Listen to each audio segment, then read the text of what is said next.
setiap kami. Berikan kekuatan bagi setiap kami Tuhan. Sebab kami tahu Tuhan bahwa Engkau adalah penolong kami yang setia. Kau adalah penolong kami yang selalu ada dalam hidup kami Tuhan.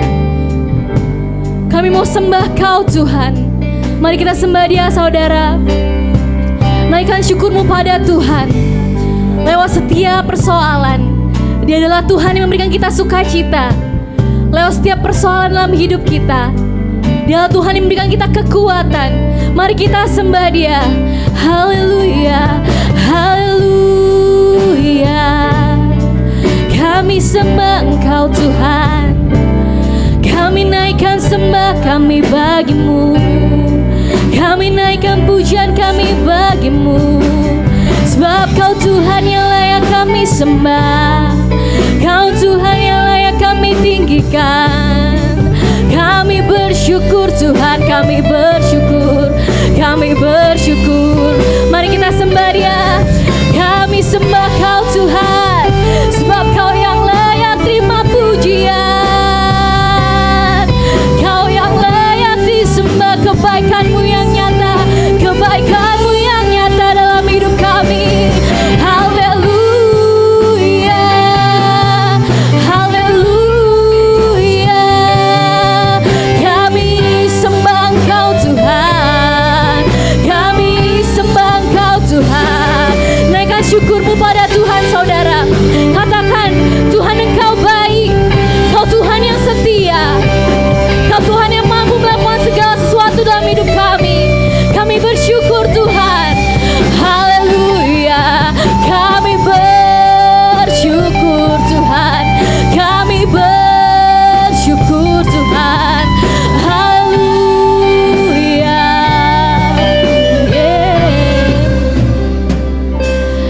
Hatiku bersuka. Mari kita memuji Dia saudara.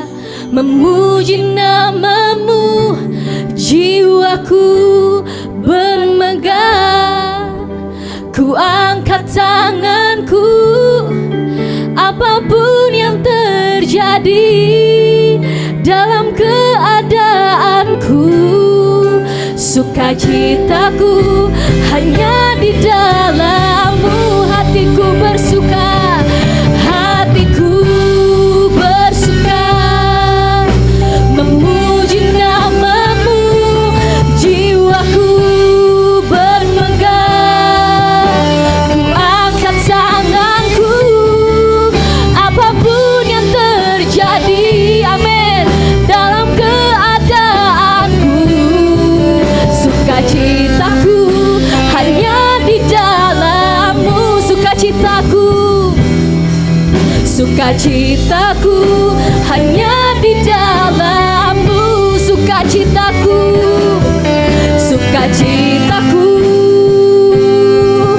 hanya di dalam-Mu. Mari beri kemuliaan untuk Tuhan. Beri kemuliaan untuk Tuhan. Terima kasih Tuhan. Kami percaya bahwa sukacita Tuhan ada di dalam setiap hati kami. Oleh karena itu kami mau melompat, kami mau bersorak lebih lagi untuk Tuhan di tempat ini. Berkati Tuhan ibadah ini dari awal, pertengahan hingga akhirnya. Di dalam nama-Mu Tuhan Yesus Kristus, kami berdoa dan selalu mengucap syukur. Sama-sama kita katakan, amin. Bapak Ibu boleh berikan salam untuk kiri kanannya dulu. Katakan selamat hari Minggu. Biarlah sukacita Tuhan memenuhi kita semua. Sukacita Tuhan yang memberikan kita kekuatan menjalani hari-hari kita, melewati setiap persoalan. Jadi kita tidak perlu lelah karena Tuhan yang ada bersama-sama dengan kita. Jangan lelah.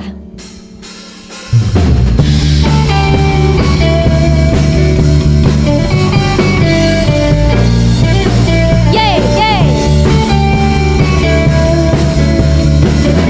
Sama-sama katakan ke kiri kananmu, jangan lelah bekerja di ladangnya Tuhan. Roh Kudus yang beri kekuatan, yang mengajar dan menopang.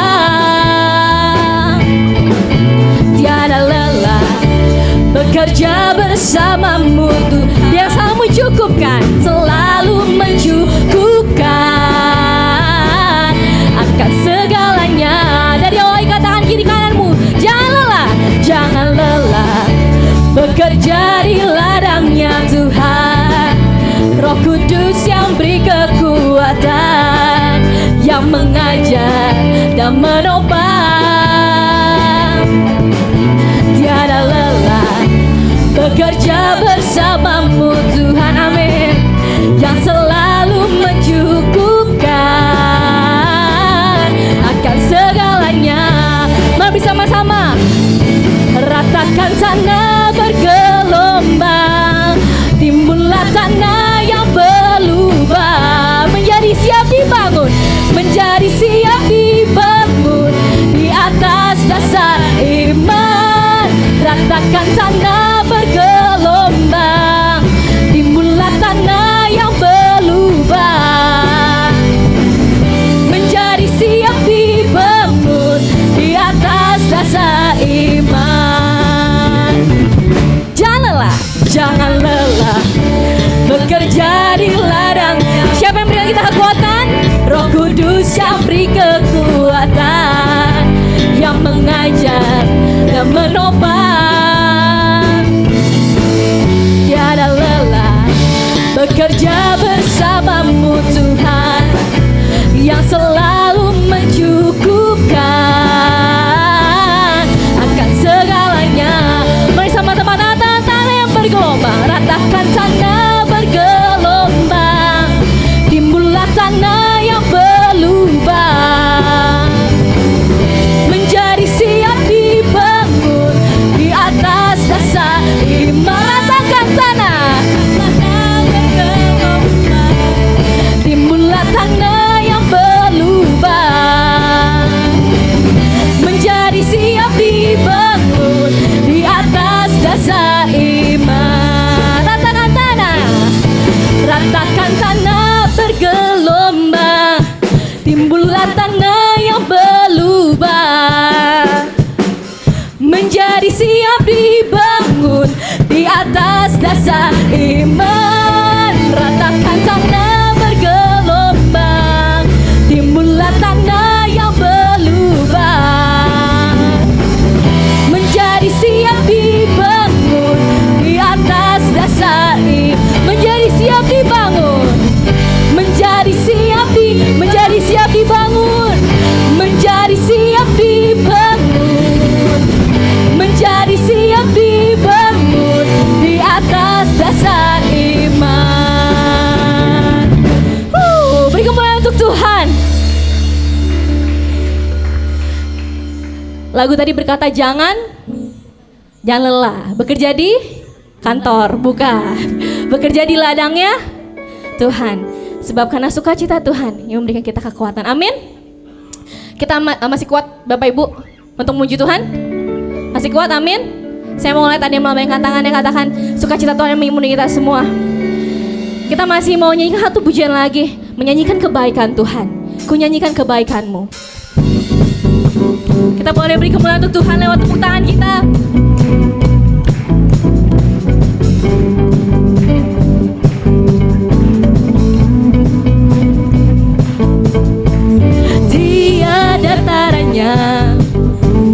Tiada bandingannya kebaikan-Mu Bapa di hidupku, mengubah segalanya. Kasih yang ku terima tak tergantikan, tak tergantikan, tak tergantikan. Mari angkat kita nyanyikan kebaikannya. Ku nyanyikan kebaikan-Mu yang tak lekang oleh waktu, yang selalu mengalir dan tak pernah berakhir di hidupku.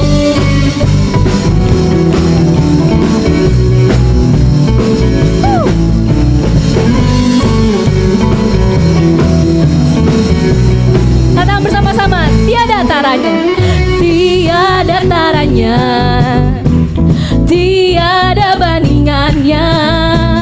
Kebaikan-Mu Bapa di hidup Engkau yang mengubah segalanya Tuhan, mengubah segalanya.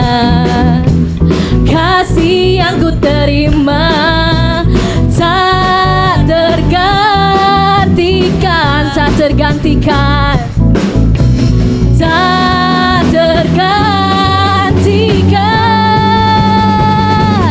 Ku nyanyikan kebaikan-Mu yang tak lekang oleh waktu, yang selalu mengalir dan tak karena ku nyanyikan kebaikan-Mu, ku nyanyikan kebaikan-Mu yang tak lekang oleh waktu, yang selalu mengalir, yang selalu mengalir dan tak pernah berakhir, yang selalu mengalir dan tak pernah berakhir di hidupku. Beri kemuliaan untuk Tuhan. Haleluya. Bapak Ibu silakan duduk kembali.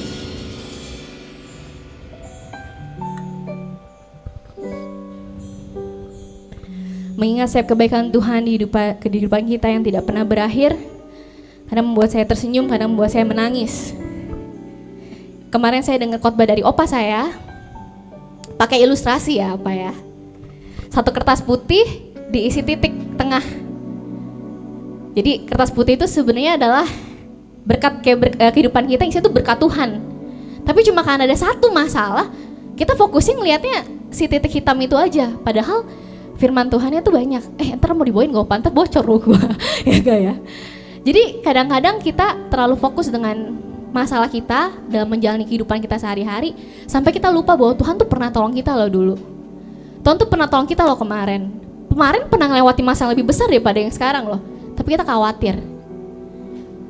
Kemarin dengar firman Tuhan itu saya kayak, wah bener juga ya, menjalani hidup sehari-hari sebagai anak muda gitu ya, yang masih kurang pengalaman banyak.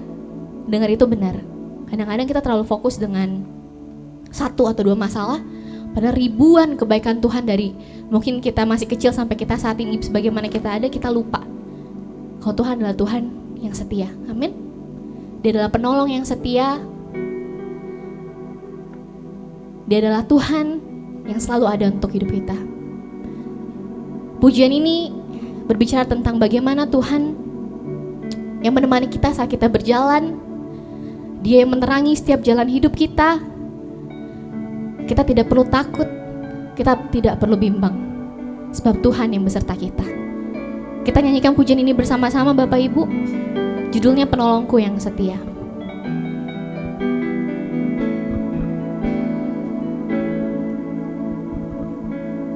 Kau lebih tahu yang terbaik bagiku. Kau lebih sanggup pulihkan hidupku. Ku berserah, ku percaya hanya Yesus penolong yang setia.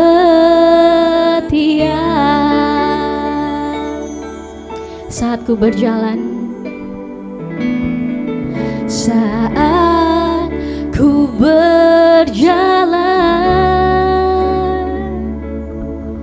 kasih-Mu menerangi langkahku.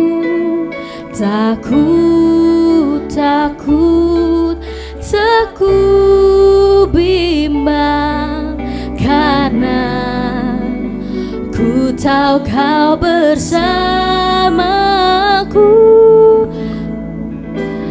Kau lebih tahu yang terbaik bagiku. Kau lebih sanggup pulihkan hidupku. Katakan bersama-sama, ku berserah,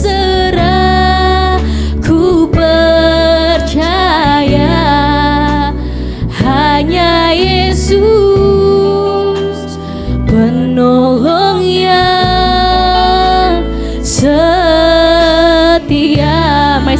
kita bangkit berdiri.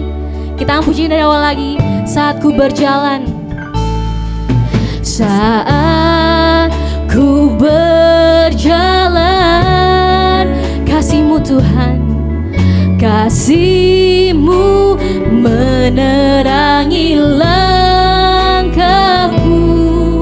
Takut, bimbang karena ku tahu Kau bersamaku. Kau lebih tahu yang terbaik, Kau yang lebih tahu Tuhan. Kau lebih sanggup pulihkan hidupku. Ku berserah, ku percaya hanya Yesus penolong yang setia. Kata bersama-sama, Kau lebih tahu, Kau lebih tahu yang terbaik bagiku. Kau lebih sanggup pulihkan hidupku. Ku berserah, ku percaya hanya Yesus penolong yang setia. Mari lebih lagi dengan sungguh-sungguh, dengan iman kita katakan, Kau lebih tahu yang terbaik bagiku. Kau lebih sanggup pulihkan hidupku. Ku berserah, ku percaya hanya Yesus penolong yang setia.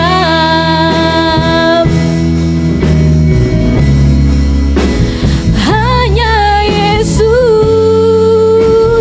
penolong yang setia.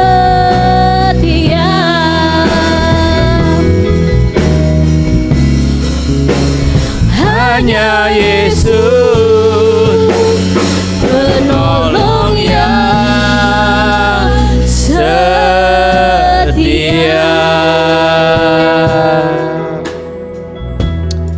Haleluya. Engkaulah Tuhan penolong kami yang setia dan sangat terbukti sampai saat ini.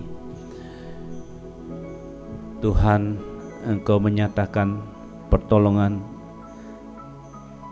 kepada kami, dan Tuhan tidak pernah meninggalkan kami sedetik pun. Walaupun seringkali kami tidak setia, namun Engkau tetap setia kepada kami. Terimalah setiap pujian dan penyembahan kami Tuhan. Biarlah boleh menjadi persembahan yang berbau harum, yang berkenan dan menyenangkan hati Tuhan. Sekarang kami membuka hati kami, membuka telinga rohani kami untuk kebenaran firman-Mu. Berfirmanlah Tuhan kepada kami. Tuhan, pakai hamba-Mu yang Tuhan sudah tetapkan pagi hari ini untuk menyampaikan isi hati-Mu kepada kami. Curahkan atas hamba-Mu roh hikmat dan pewahyuan, supaya setiap perkataan yang keluar dari mulut bibir hamba-Mu semua berasal dari hikmat dan pewahyuan Tuhan. Terima kasih Tuhan. Dalam nama Tuhan Yesus saya mengikat roh-roh pencuri firman Tuhan di udara, kendali pikiran yang coba mengalihkan perhatian kami dari firman-Mu kepada perkara sia-sia. Kami ikat, kami patahkan kuasanya dalam nama Tuhan Yesus Kristus. Dan setiap anasir, setiap roh-roh jahat, utusan-utusan Lucifer yang coba-coba menyusup ke tempat ini juga kami hancurkan, patahkan kuasa-Mu dalam nama Tuhan Yesus.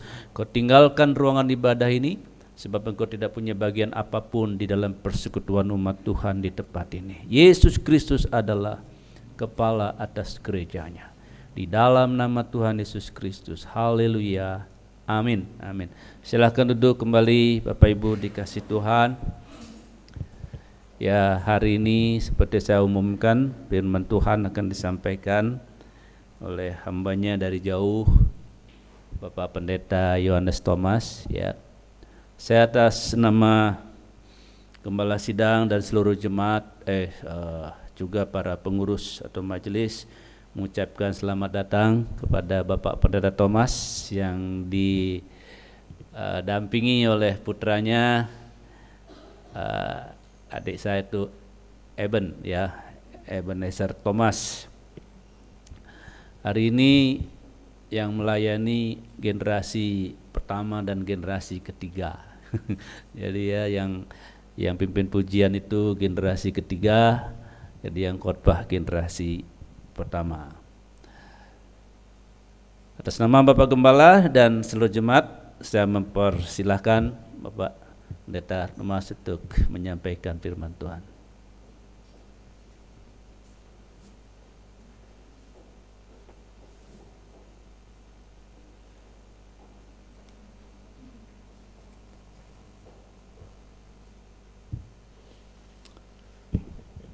Shalom.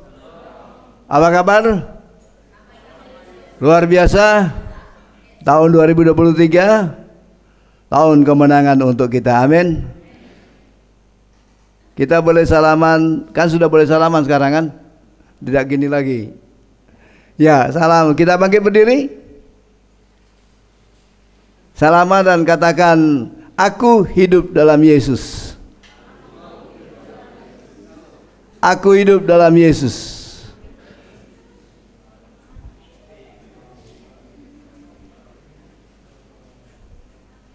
Baik, Bapak sekalian silakan duduk.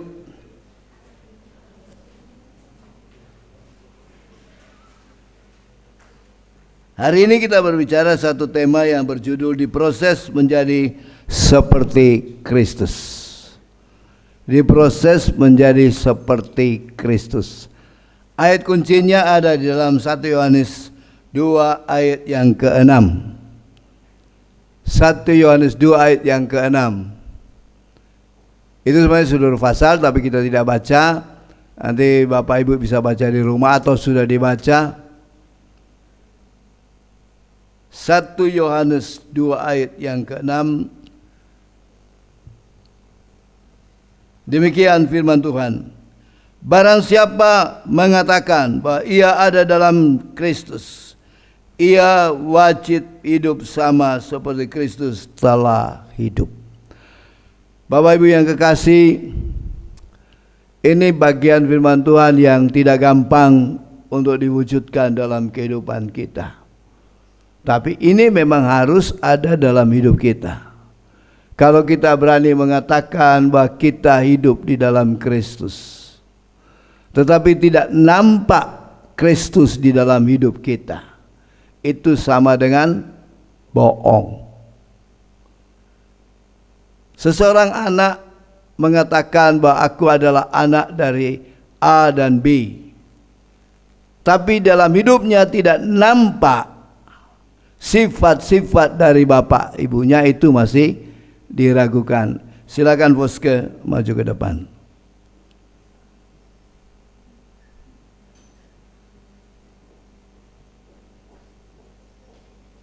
Mana mikmu? Ambil mik.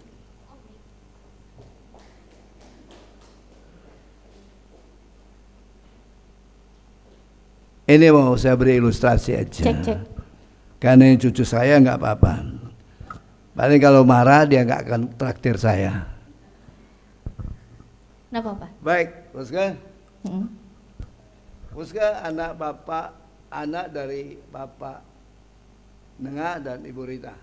Betul. Betul. Apa buktinya? Mirip enggak lagi Opa? Apa ya? Mirip, mukanya mirip, wajahnya mirip. Yang kamu pintar WL, itu ambil dari siapa? Sifatnya siapa? Sehingga kamu pintar menyanyi. Mama. Mama. Mama siapa sih? Mama ya? Soalnya aku mudanya kan gak lihat papa mama. Bapakmu nggak bisa nyanyi. Musiknya dari papa. Oh, musik dari Iya. bapak, nyanyi dari bapak. Lalu yang burung berkicau itu dari mana?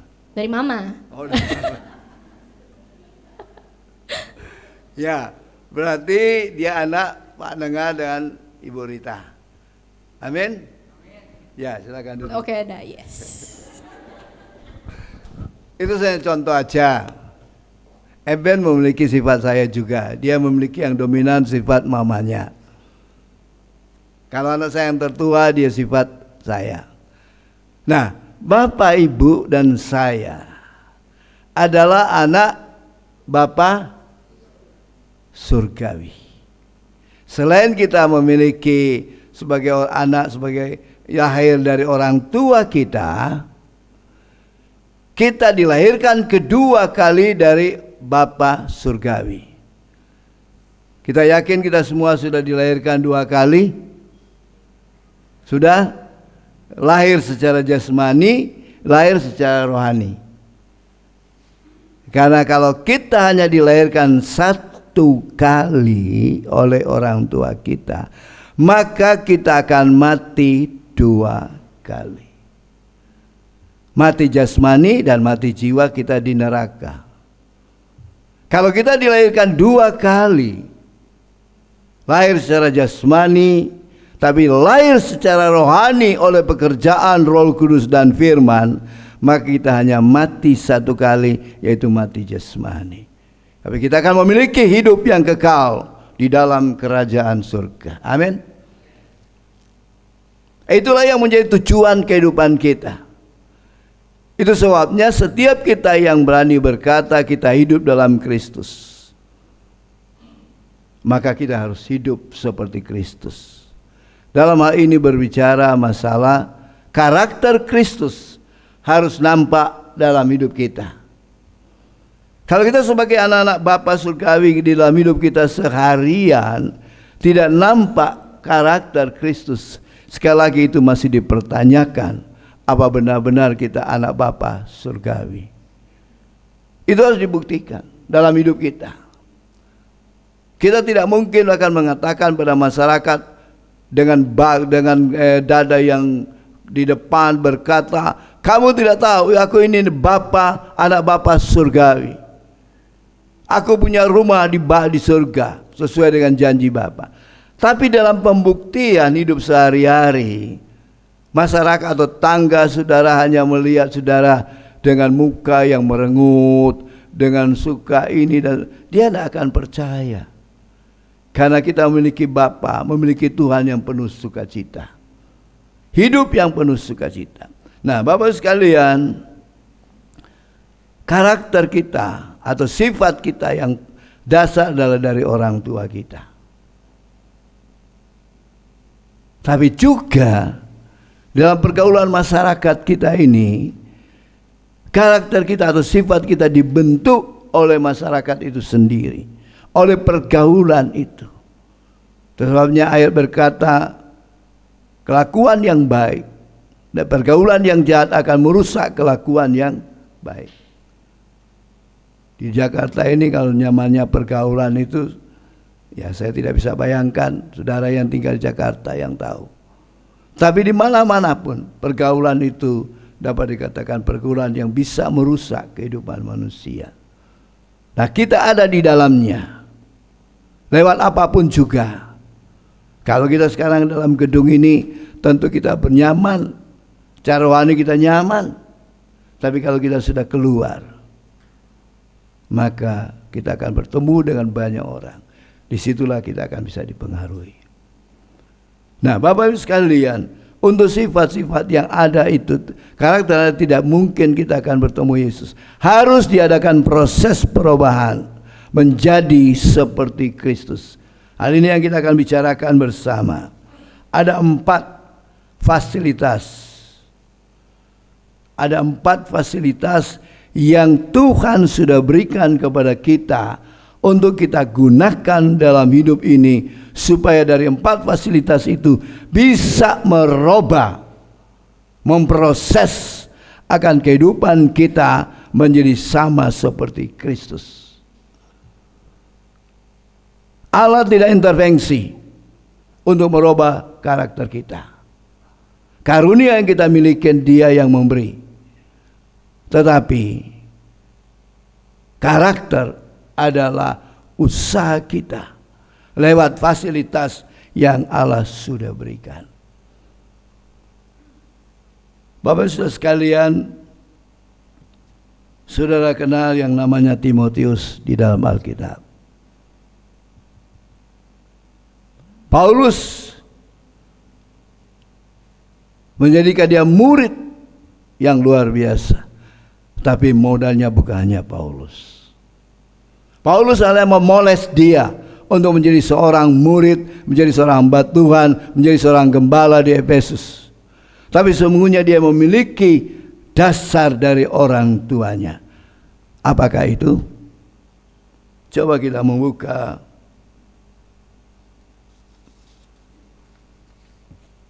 di dalam 2 Timotius 1 ayat yang kelima. Ini tidak bisa ditampilkan ya.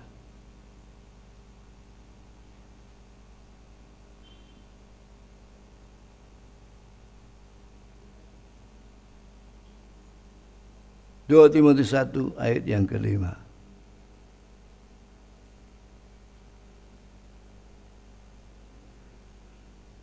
Mungkin dengar bisa pegang mic untuk bisa tolong dibacakan.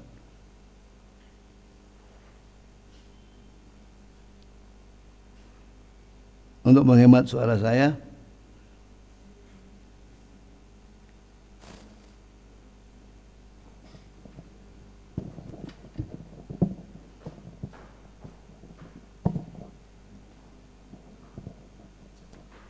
Dua Timotius 1 ayat yang kelima. Ini tidak asing lagi bagi kita. 2 Timotius 1 ayat yang kelima, demikian bunyi firman Tuhan. Sebab aku teringat akan imanmu yang tulus ikhlas, yaitu iman yang pertama-tama hidup di dalam nenekmu Lois dan di dalam ibumu Eunike, dan yang aku yakin hidup juga di dalam dirimu. Amin. Saudara, coba perhatikan tekanan iman yang murni. Iman yang tulus ikhlas. Iman yang tulus ikhlas. Bukan iman yang main-main. Bukan iman Joni. Saudara tahu ada iman Joni? Pernah dengar? Iman Joni ceritanya begini. Dalam satu keluarga ada yang namanya anaknya Joni yang masih kecil, masih balita.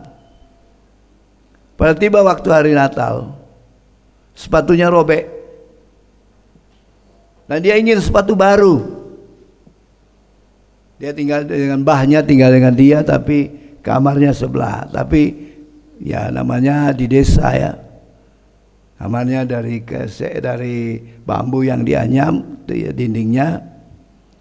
Lalu satu malam si Joni ini bersama ibunya mau tidur. Tapi sebelum tidur dia berdoa. Karena sudah diajar untuk berdoa. Dia berkata, Tuhan Yesus, sepatuku robek. Aku minta sepatu baru. Tapi ngomongnya tidak pelan, keras. Lalu mamanya tegur, Joni, jangan keras-keras kalau doa, karena Tuhan itu tidak tuli loh. Iya ma, Tuhan tidak tuli, tapi kakek di sebelah ini tuli. Sudah ngerti? Iman yang tidak tulus ikhlas adalah iman kepada manusia. Saya si Joni tidak beriman pada Tuhan, cuma doanya saja. Tapi dia minta kakeknya belikan sepatu, kan dia doa keras-keras supaya kakeknya dengar. Itu zaman dulu. Tapi zaman sekarang enggak, ya. Langsung anak sekarang, Pak, sepatu saya robek, lihat loh. Nah, Bapak sekalian, iman yang tulus ikhlas ini datang dari Tuhan kepada Lois, Ibu Lois. Lalu iman yang tulus ikhlas ini Paulus turunkan kepada anak namanya Eunike.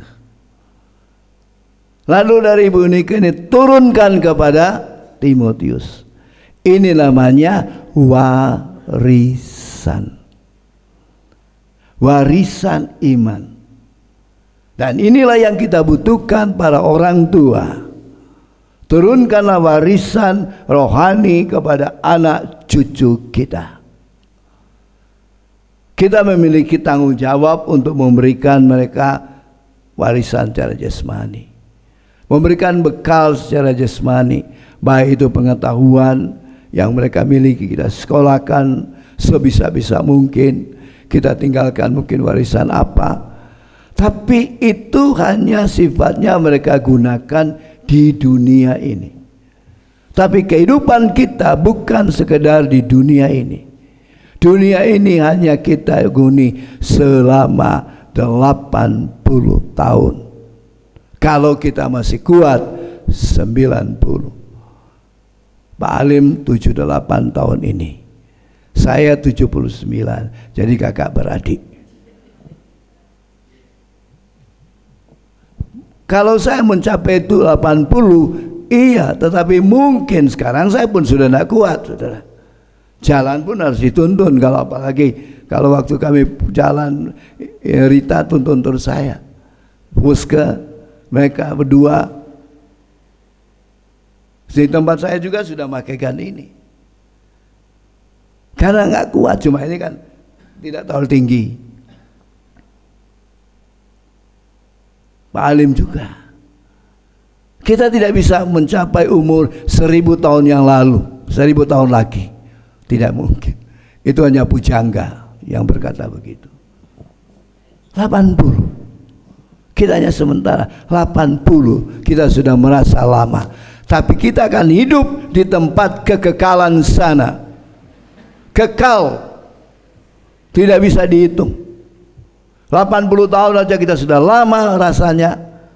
Apalagi kekekalan. Dan itulah tujuan Tuhan untuk menjadikan kita orang-orang percaya, karena dia ingin membawa. Nah, tetapi dia tidak akan membawa dengan kehidupan kita yang ada unsur-unsur dunia ini, sifat-sifat dunia ini. Dia ingin kita memiliki satu sifat yang baru, seperti Bapa, sempurna seperti Bapa, seperti Kristus. Tapi itu tidak bim salah bim. Tidak hanya Anda berdoa atau kita berdoa, Tuhan tolong berikan aku sifat sabar. Bim salabin gitu. Tak boleh letakkan tangan. Tapi Anda harus diuji, diproses. Keluar dari gereja, mungkin mobilmu disenggol sedikit, darahnya naik di kepala. Itu diuji. Nah, 4 fasilitas, saudara. Jadi mari Bapak Ibu sekalian mulai siapkan warisan untuk anak cucu, warisan rohani. Kita boleh memperhatikan, menyayangi mereka, tapi jangan menyayangi dengan yang salah. Saya pernah menyayangi cucu saya dengan yang salah. Satu ketika Angel mengajak saya, "Opa, ke Indomaret, Opa, ayo ambil mobil keluar." Sampai di sana dia ambil keranjang, dia mulai ngisi sampai penuh. Bawa ke kasir, saya bayar, pulang. Sampai di rumah, bapaknya ambil. Saya lihat dulu, ada yang tidak bisa dimakan oleh Angel sebagai anak. Jadi bapak singkirkan. Lalu bapak katakan, "Pak, ini tidak boleh untuk Angel makan. Bapak belikan." Saya tidak ngambil. Angel yang ngambil masuk keranjang, saya hanya bayar. Nah, itu mengasihi yang salah. Tidak memperhatikan apa boleh atau tidak. Hanya karena mengasihi cucu, dan itu yang kurang baik. Jadi Nika, hati-hati jaga anakmu, jangan sampai bapak ibunya cara mengasihinya salah. Terlalu disayang, akhirnya cucunya jadi pengganti Tuhan. Itu yang namanya berhala. Kita mulai dengan fasilitas yang pertama, yaitu firman Tuhan. Tadi saya sudah singgung, yaitu firman Tuhan yang kita akan baca dalam 2 Timotius 3 ayat 16 sampai 17. 2 Timotius 3 ayat 16 sampai 17. 2 Timotius 3, 16 sampai 17. Segala tulisan yang diilhamkan Tuhan memang bermanfaat untuk mengajar, untuk menyatakan kesalahan, untuk memperbaiki kelakuan, dan untuk mendidik orang dalam kebenaran. Dengan demikian, tiap-tiap manusia kepunyaan Tuhan diperlengkapi untuk setiap perbuatan baik. Amin. Nggak minta.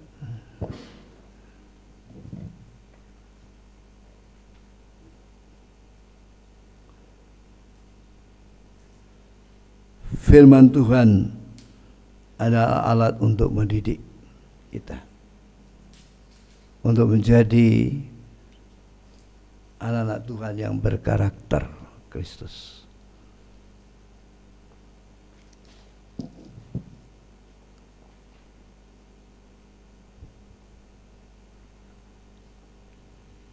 Kita sudah lihat manfaat firman Tuhan itu luar biasa. Memperbaiki kehidupan kita, memerdekakan apa yang harus dimerdekakan dalam hidup kita. Firman Tuhan memproses kita luar biasa. Tetapi itu bukan hanya didiamkan firman Tuhannya. Kita harus baca, merenungkan siang dan malam. Tetapi masalahnya sekarang Bapak Ibu, kalau kita tidak punya tekad sungguh dengan firman Tuhan itu, sulit. Karena komunikasi sekarang begitu canggih dan begitu banyak yang bisa mengganggu kita. Yang terutama pagi-pagi bisa bangun ini. Berapa banyak dari kita pagi hari bangun belum sempat berdoa, belum baca firman Tuhan, sudah baca HP. Itu gangguan. Bukan hanya jemaat tapi pendeta juga. Apalagi banyak grup. Mengganggu kita untuk kita konsen kepada firman Tuhan. Nah, kalau kita tidak membaca, tidak merenungkan, tidak menerapkan dalam kehidupan kita, bagaimana kita bisa berubah? Allah sudah menyediakan alat untuk kita dirubah. Tapi kitalah yang akan menggunakan itu. Bukan Allah sendiri. Kita. Pertanyaan, apa kita mau atau tidak? Apakah kita lebih condong dengan apa yang ada di dunia ini? Dengan pekerjaan kita, dengan segala kesibukan. Kalau kita melihat dalam Markus 1 ayat 25, itu ada satu contoh. Markus 1 ayat 35.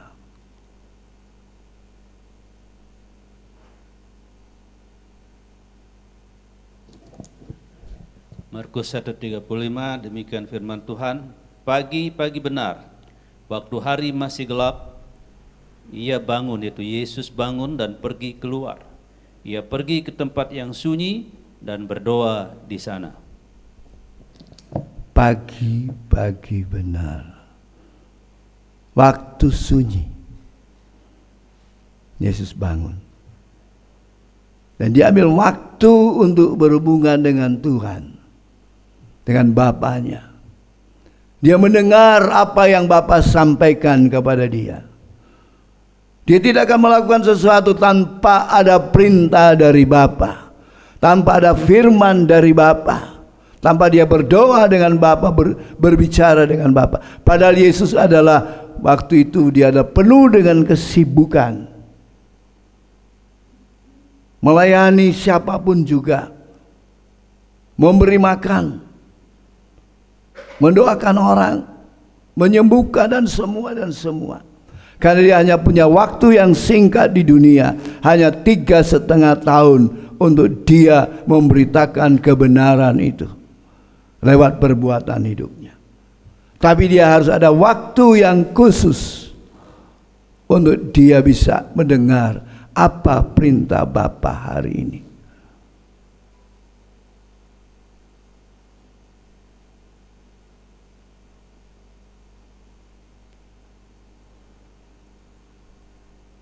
Jadi firman dan persekutuan dengan Tuhan itu menyatu. Itu alat yang kedua. Firman dan persekutuan dengan Tuhan itu adalah sesuatu yang menyatu dalam hidup kita. Kita baca firman Tuhan dan kita berdoa. Kita berdoa, kita baca firman Tuhan. Sehingga ada satu kalimat mutiara demikian. Temuilah Allah di pagi hari. Temui Tuhan di pagi hari lewat pembacaan firman-Mu, lewat komunikasi dengan Tuhan. Jika engkau ingin berjalan bersama dengan Allah sepanjang hari. Kalau kita ingin kita bisa berjalan bersama dengan Tuhan sepanjang hari, temui Tuhan pada waktu pagi hari sebelum kita masuk pada kesibukan. Kalau kita sudah masuk pada kesibukan, baru kita mau temui Tuhan, bisa, tapi tidak serius. Karena yang kita ingat pekerjaan. Semua orang, termasuk hamba Tuhan, apalagi hamba Tuhan yang super sibuk,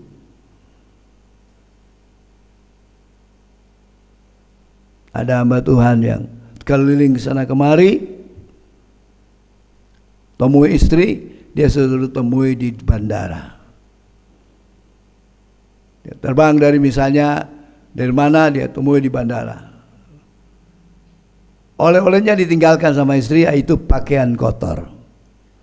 Lalu istrinya ganti dengan pakaian yang bersih. Jadi pertemuan dengan keluarga hanya di bandara. Dia sudah mau naik pesawat yang lain, pergi ke tempat yang lain. Itu super sibuk. Kita semua manusia ini sibuk. Kalau nggak sibuk, nggak kerja, nggak makan.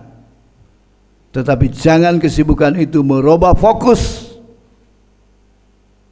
Fokus kita Tuhan. Sibuk-sibuknya apapun, fokus kita Tuhan. Jangan kita mau fokus Tuhan, tapi kita tidak bekerja. Segala tanggung jawab kita sebagai manusia yang Tuhan sudah berikan, itu kita kerjakan dengan benar, dengan baik, dengan profesional. Tetapi itu bukan tujuan hidup kita. Tujuan hidup kita adalah kekekalan. Kita akan menuju ke sana. Dan tadi Puskes sudah menyinggung, ada begitu banyak berkat yang Tuhan berikan kepada kita. Tapi pada saat kita menghadapi satu masalah, maka masalah itu yang jadi fokus. Dan berkatnya itu hilang. Saudara, jangan kita dikecoh, jangan kita dialihkan fokus kita dari Tuhan pada masalah. Masalah tetap kita harus atasi, karena itu menjadi tanggung jawab kita. Tetapi tanggung jawab kita yang utama adalah fokus Tuhan dan kerajaannya. Karena kita harus dirubah dengan proses Tuhan untuk sampai ke kerajaannya. Yohanes 15 ayat 5.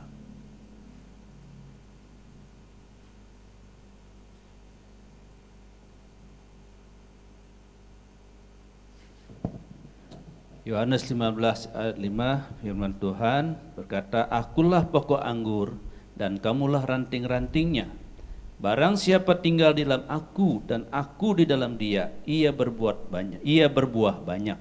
Sebab di luar aku, kamu tidak dapat berbuat apa-apa." Amin. Kita semua tahu ayat ini. Tapi apakah kita mengerti dan kita laksanakan? Tidak ada sesuatu yang bisa kita lakukan untuk memuliakan Tuhan kalau kita tidak tinggal di dalam Kristus. Memang kita bisa berbuat, kita diberikan pengetahuan, berikan kemampuan, berikan skill, kita bisa. Tetapi apakah yang kita lakukan itu memuliakan Tuhan atau memuliakan diri sendiri? Karena tanpa kita tidak bisa berbuat memuliakan Tuhan tanpa Kristus dalam hidup kita. Maka si aku kita yang dipakai, dimuliakan. Tapi kalau Kristus dalam diri kita, maka Kristuslah yang dimuliakan. Segala sesuatu, apapun yang kita lakukan, lakukanlah dengan segenap hati. Bukan untuk manusia, tapi untuk Tuhan. Jadi sesungguhnya hidup kita adalah secara keseluruhan adalah Tuhan. Untuk Tuhan.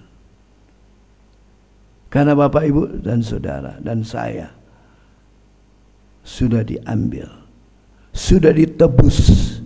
Dulu kita adalah di tempat penggadeannya setan. Adam dan Hawa menggadekan kita. Dengan tidak ketaatannya dia kepada firman Tuhan. Jangan makan buah itu, tapi dia makan. Pelanggaran yang terbesar yang dilakukan manusia adalah ketidaktaatan kepada si pencipta. Sehingga akibatnya manusia semua jatuh dalam dosa. Dan dia tidak bisa berbuat apa-apa. Dan akhirnya kita berada dalam penggadean itu. Yesus datang. Dia mati untuk menyelamatkan kita, mengambil kita. Jadi sekarang kita adalah menjadi milik Tuhan. Kita menjadi anak Tuhan. Dan itu sebabnya apapun yang dalam hidup kita adalah milik Tuhan, termasuk yang kita miliki secara harta. Kita tidak punya apa-apa. Kita hanya pengolah, pengatur, dan bisa memakai, tapi bukan pemilik. Tidak bisa berbuat apa-apa tanpa Tuhan. Ketiga, alat yang ketiga, fasilitas, Roh Kudus sebagai penolong dan penghibur. Yohanes 16 ayat 13.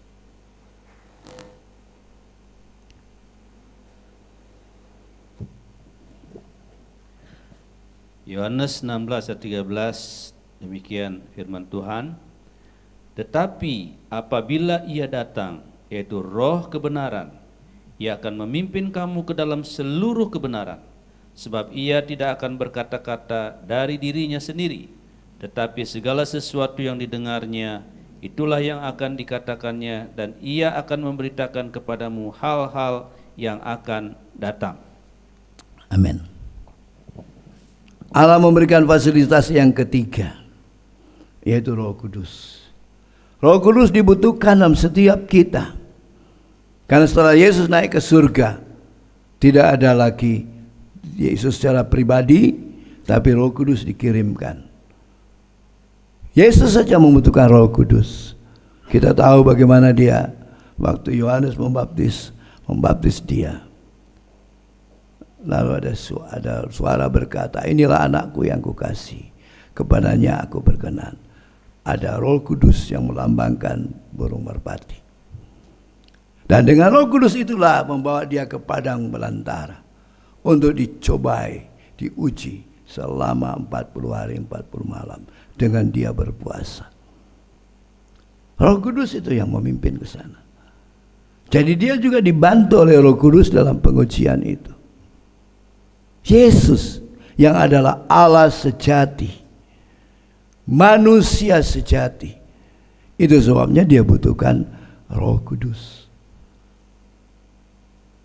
Saudara dan saya apalagi, Roh Kudus adalah penolong, akan mengajar kita kepada kebenaran, memimpin kita. Dan fasilitas ketiga ini setiap hari ada dalam hidup kita. Kemanapun kita pergi, dia ada. Gunakanlah Roh Kudus itu untuk memproses kehidupan kita. Tanyakan pada Roh Kudus, Roh Kudus tolong, apa lagi sifat-sifatku yang tidak berkenan padamu, pada Tuhan. Dia akan ingatkan. Dan jikalau engkau mau melangkah, melakukan sesuatu, Dia akan membantu. Dia menolong kemanapun bukan. Dan yang terakhir tetapi belum berakhir. Kita lihat bagaimana Tuhan menggunakan masalah kehidupan setiap hari. Dan inilah yang tiap hari Tuhan pakai untuk memproses kehidupan kita. Mungkin Anda baca firman Tuhan sehari sekali. Anda mungkin berdoa sehari sekali. Tapi masalah ini setiap hari, ada yang pagi, ada yang siang, ada yang sore terjadi. Kita melihat di dalam Roma 8 ayat 28 sampai 30 dan terakhir ayat 17.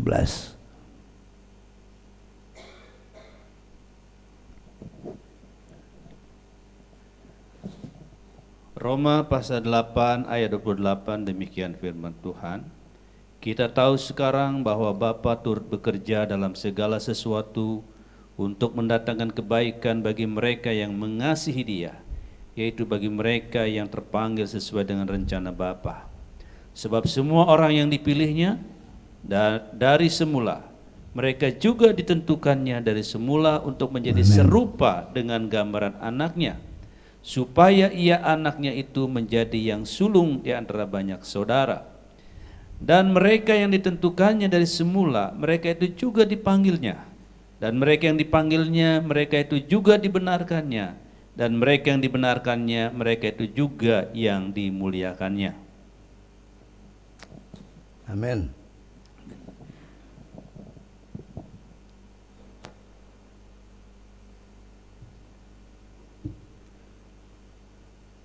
Sekarang, Tuhan katakan sekarang, tidak besok. Sekarang Allah turut bekerja. Saat ini Allah turut bekerja bersama-sama dalam segala perkara, dalam segala sesuatu untuk mendatangkan kebaikan untuk kita. Ayat ini seringkali kita pakai pada saat-saat kita menghadapi masalah, dan yang kita fokuskan adalah masalah tersebut. Tapi sesungguhnya masalah tersebut hanya alat yang dipakai Tuhan untuk mendapatkan proses yang luar biasa dalam hidup kita. Proses karakter yang Tuhan ingin tampilkan. Masalah itu hanya alat dalam tangan Tuhan. Dan masalah itu sejatinya Tuhan sedang mengarahkan pada kekekalan. Kita begitu terfokus dengan masalah, tapi kita tidak melihat sesuatu yang luar biasa yang Tuhan sedang sediakan pada kita. Dalam perjalanan saya ke Jakarta ini, ada banyak hal yang saya belajar. Saya sebenarnya dalam fisik tidak mungkin untuk ke Jakarta, tapi karena Tuhan izinkan, maunya demikian, saya asam lambungnya saya naik sampai kena ke tenggorokan sehingga menelan sulit. Jadi saya makan apa adanya. Sudah mulai dari hari Rabu, Kamis, Jumat, Sabtu sampai 5 hari. Tapi puji Tuhan masih bisa berdiri. Di kemarin ada pertemuan di Manado, di keluarga Manado, keluarga saya, dan mungkin bagi saudara yang kenal orang Manado, nasi dijadikan lauk, lauk dijadikan nasi. Tapi saya hanya ambil mihun, supnya tak, sup mihun. Tapi puji Tuhan, pagi ini agak lumayan, makan satu roti dengan telur di hotel, sama minum air putih campur gula. Tidak boleh minum teh lagi. Tapi ada kekuatan. Ada banyak pelajaran yang saya dapatkan untuk memproses saya. Karena ada satu kesalahan yang saya buat. Saya sudah lama tidak minum kopi, dan minum kopi juga ala kadarnya. Tapi hari Minggu kemarin saya minum kopi dengan tim pengembalaan saya. Kopi apa? Thailand kopi luar negeri pokoknya. Hari Selasa lagi saya minum dengan tim pembangunan saya 2 kali.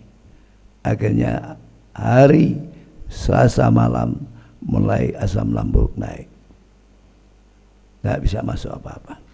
Itu kesalahan, situ saya belajar. Dan memang sebagai orang tua, anaklah yang seringkali harus memberitahu. Ada kalanya memang apa-apa tidak tahu, dokter sudah beritahu. Ya mungkin karena sudah pikun. Jadi jawabannya mencari benar. Padahalnya tahu, tapi melanggar. Banyak pelanggaran yang kita lakukan di hadapan Allah, Bapak Ibu. Tapi Allah begitu mengasihi. Dengan apapun yang kita terjadi, itu sedang memproses kita. Sekalipun itu adalah kesalahan kita. Tapi kalau kita mau menempatkan, itu adalah bahan, adalah bagian proses kehidupan kita untuk menjadi sama seperti Kristus. Saudara, tujuan Tuhan apa sih untuk memproses kita? Dari ayat yang kita baca, Tuhan ingin supaya kita ini dimuliakan bersama-sama dengan Kristus, saudara. Kristus adalah anak sulung. Dia adalah kakak kita, dan kita adalah adik-adiknya, saudaranya. Dan dia mau saudaranya bersama-sama dengan dia nanti dalam kerajaan surga dimuliakan. Kita memang senang dimuliakan di dunia, sehingga untuk mendapatkan kemuliaan itu kita cari sedemikian itulah manusia. Tapi saudara, kemuliaan di surga sulit untuk kita bayangkan. Karena sesungguhnya Allah pada Adam dan Hawa dimuliakan juga. Tapi karena kesalahan dosanya, tidak ketaatan, sehingga diambil. Alkitab berkata, mereka jatuh dalam dosa dan hilang. Kalimat itu berkata, hilang kemuliaan. Akibat dosa Adam dan Hawa, mereka hilang kemuliaan. Dan itulah Yesus datang untuk mengembalikan kemuliaan itu kepada kita sebagai anak-anaknya. Tapi ini membutuhkan perjuangan, Bapak Ibu. Betapa tidak adil, Bapak Ibu, terhadap Tuhan. Kita tidak adil sebenarnya. Kenapa? Kalau dunia ini, untuk pencapaian apa yang kita capai di dunia ini, berapa banyak waktu yang kita gunakan, dan berapa banyak tenaga yang kita keluarkan, berapa banyak uang yang kita keluarkan untuk mencapai apa yang kita inginkan di dunia ini.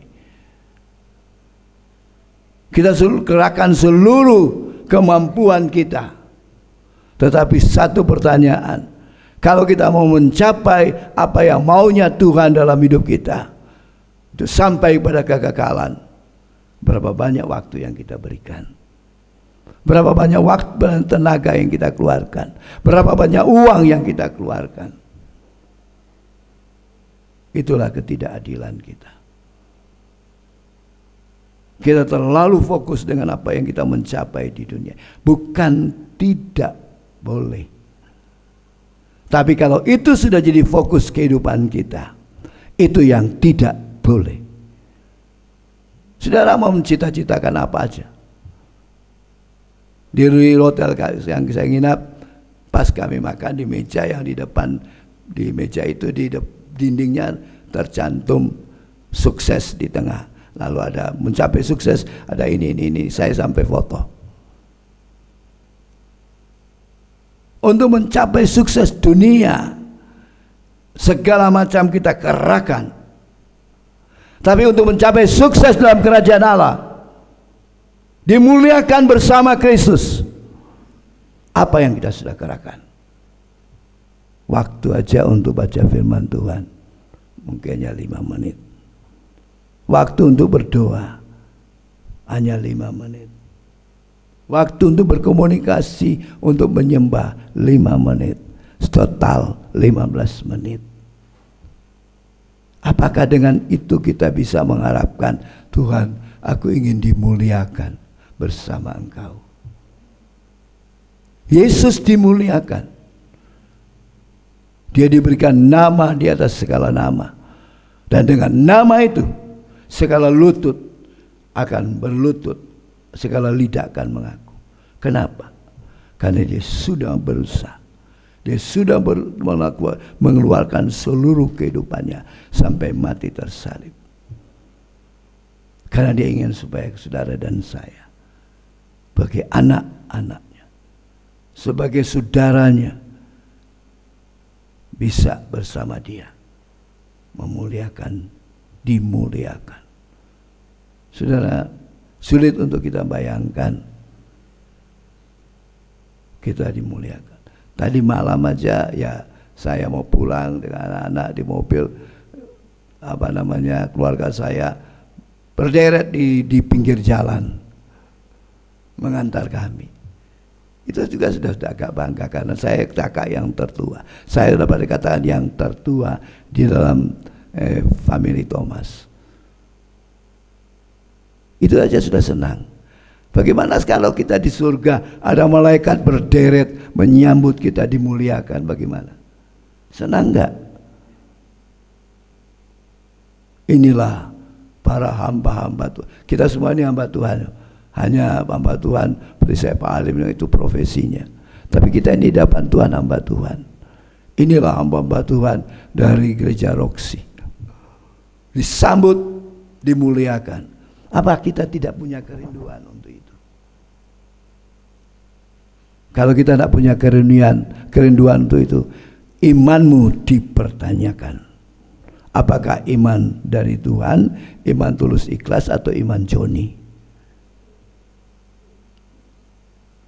Mari Bapak Ibu sekalian, saya mengajak dalam tahun 2023 ini sudah hampir setengah 11. Kita mengalihkan fokus. Bukan berarti Anda tidak perlu bekerja. Tidak. Itu tanggung jawab kita. Tapi pandang terus. Tujuan hidup kita hanya satu. Tuhan dan kerajaannya. Itu yang menjadi tujuan kita. Segala apapun yang kita kerjakan di dunia ini, arahnya ke sana. Jangan arah ke dunia ini. Karena dunia ini sudah tidak enak dihuni. Jakarta ini, saya biasa di desa, tempuh jarak itu hanya 1 jam, setengah jam. Ini sudah berjam-jam, sehingga maaf bokong saya sampai sakit karena duduk di mobil lama. Sudah nggak enak di dunia ini, nggak enak di bumi. Allah sedang mempersiapkan dunia ini untuk dihancurkan, Bapak Ibu. Langit dan bumi akan dihancurkan. Jadi jangan ada orang pergi buat tempat di planet sana. Itu juga akan ikut dihancurkan. Sedang dipersiapkan. Tapi belum dilakukan karena masih ada yang menahan. Siapa yang menahan? Saudara dan saya. Sebagai anak-anak Tuhan. Firman Tuhan belum tergenapi, tapi itu akan terjadi. Siapkan kita untuk menghadapi masa itu. Ataupun kalau tidak sampai ke situ, kita sudah dipanggil Tuhan, siapkan juga. Kehidupan sesungguhnya terjadi pada waktu kita di seberang kubur.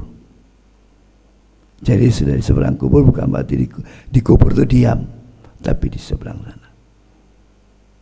Sekarang apa yang kita lakukan itu hanya mempersiapkan kita.